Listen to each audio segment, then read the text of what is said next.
Diante de uma tentativa de suicídio, a primeira medida é buscar ajuda especializada, ajuda médica, ajuda psiquiátrica, ajuda psicológica e ajuda espiritual.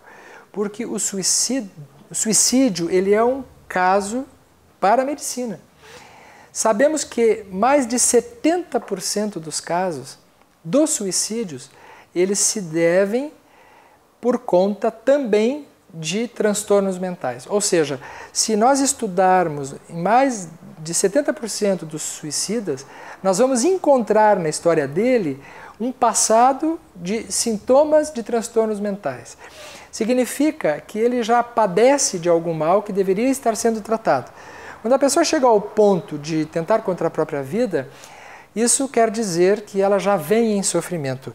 Dificilmente uma pessoa vai tentar o suicídio se tudo estiver bem na sua vida. O suicida é aquele que tenta terminar com algum tipo de sofrimento, via de regra, né? Então, a medida imediata com alguém que tenta o suicídio é a ajuda psiquiátrica para se avaliar o grau de risco. Por quê? Porque se sabe que depois de uma tentativa aumenta o risco de uma segunda tentativa.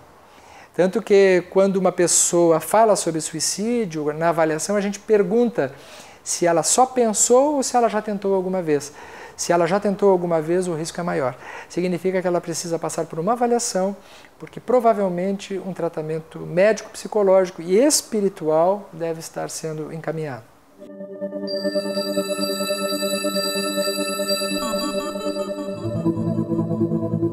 Com certeza, a espiritualidade, em geral, é um antídoto contra o suicídio. Nós temos pelas estatísticas que a maior parte dos suicidas tem ou uma espiritualidade muito frágil, né, ou não tem espiritualidade nenhuma. Pessoas que têm um plano de vida em alguma expressão religiosa consistente estão mais protegidos contra o suicídio, por uma razão muito simples, porque a ideia da vida imaterial, da vida espiritual, de um poder superior que governa as nossas ações.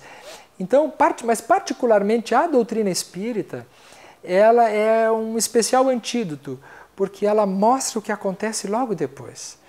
Então, o espiritismo tem essa qualidade, que é descrever qual é a experiência de um suicida após a morte.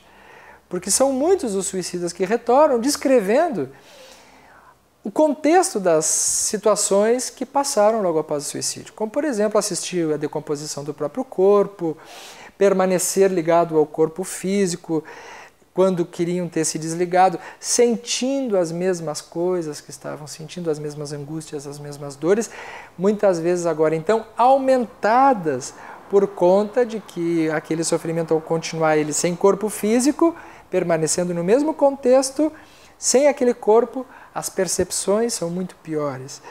Então o suicídio, ele piora a situação. O Espiritismo mostra isso. E mostra a grande surpresa que esses espíritos têm após a vida física, ao verem que perderam então uma oportunidade, durante a existência, de executarem na vida física aquilo que vieram fazer na atual reencarnação.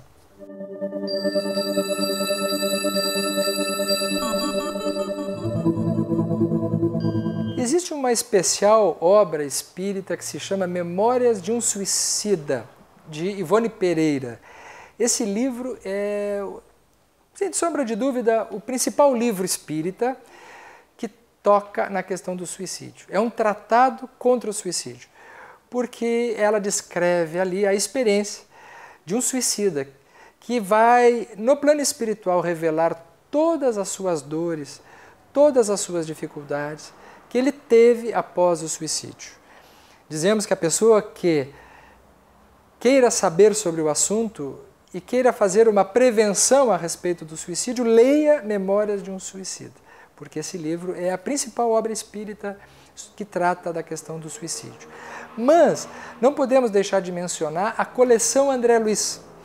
Na coleção André Luiz, começando pelo primeiro livro, que é O Nosso Lar, nós vamos encontrar a situação do suicídio. a começar pela própria realidade de André Luiz, que descreve o seu contexto como um suicida inconsciente, conforme ele descreve. Ele foi, na vida física, alguém que abusou da sua saúde física através de uso de álcool e uma série de outros desregramentos. E por conta disso, ele perdeu a vitalidade, ele teve prejuízos na sua vitalidade. E ele antecipou o tempo do seu desencarne, que deveria ser depois de alguns anos, ele acabou desencarnando antes. E ao desencarnar antes, ele foi considerado um suicida inconsciente, através de uma espécie de suicídio indireto, mas um suicida. Então ele dá entrada no plano espiritual na condição de suicida. E como tal, ele passa por todas as vicissitudes atinentes à questão do suicídio. Recomendamos o restante da obra de André Luiz, entre outras obras que tocam na questão do suicídio. O Livro dos Espíritos. O Livro dos Espíritos é uma obra fundamental porque Allan Kardec aborda especificamente a questão do suicida, perguntando para o Espírito de Verdade. Um dos conceitos que emergiram a partir do estudo da espiritualidade na medicina são o conceito do coping e da resiliência. O que seria isso? A resiliência é a sua capacidade de aceitar aquilo que está acontecendo com você, de entender que aquilo está acontecendo com você, mas não de uma maneira passiva, não é um conformismo, mas é um antídoto para a revolta, né? Então, diante de uma dificuldade, você acaba aceitando aquela dificuldade e se propondo a resolvê-la.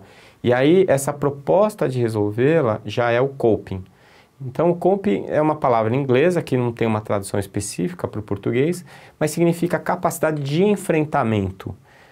Essas duas coisas, a resiliência e o coping, são dois conceitos que surgiram por quê? Porque os pesquisadores notaram que as pessoas que são espiritualizadas, que têm fé, que acreditam em alguma coisa, elas têm um reforço da sua capacidade de resiliência e do seu coping.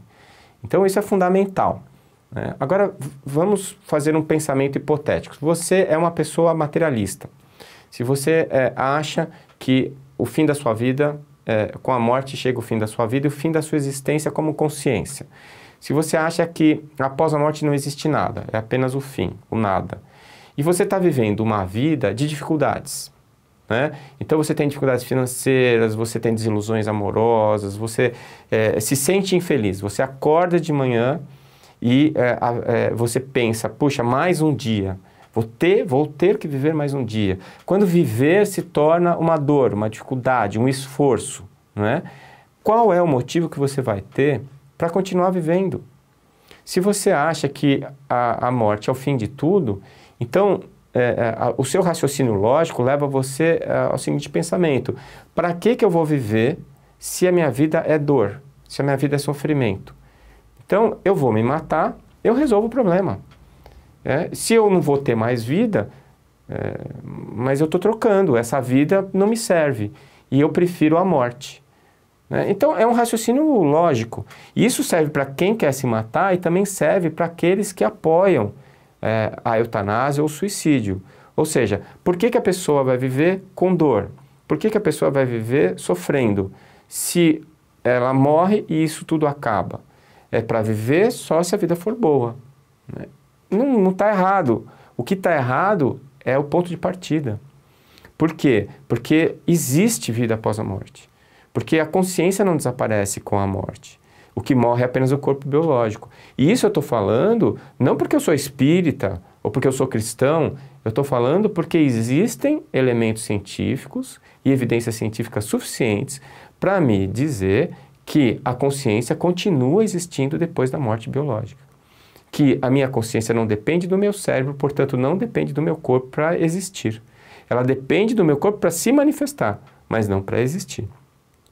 Então, quando eu tenho uma visão transcendente da vida, quando eu saio do paradigma materialista para um paradigma espiritualista e começo a conceber a existência de algo não material, que é o espírito, isso muda completamente o panorama.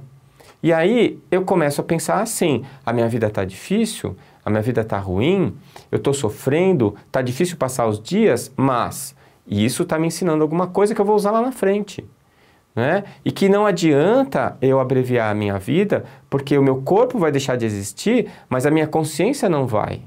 E eu vou levar para o pós-morte, eu vou levar para o outro lado da vida todas as angústias e os sofrimentos que eu já tinha quando eu estava vivo e mais o remorso de ter desistido, de ter prejudicado o meu corpo biológico, de ter alterado, né, a minha chance, a minha oportunidade de reciclagem, que é o que realmente representa a nossa vida encarnada.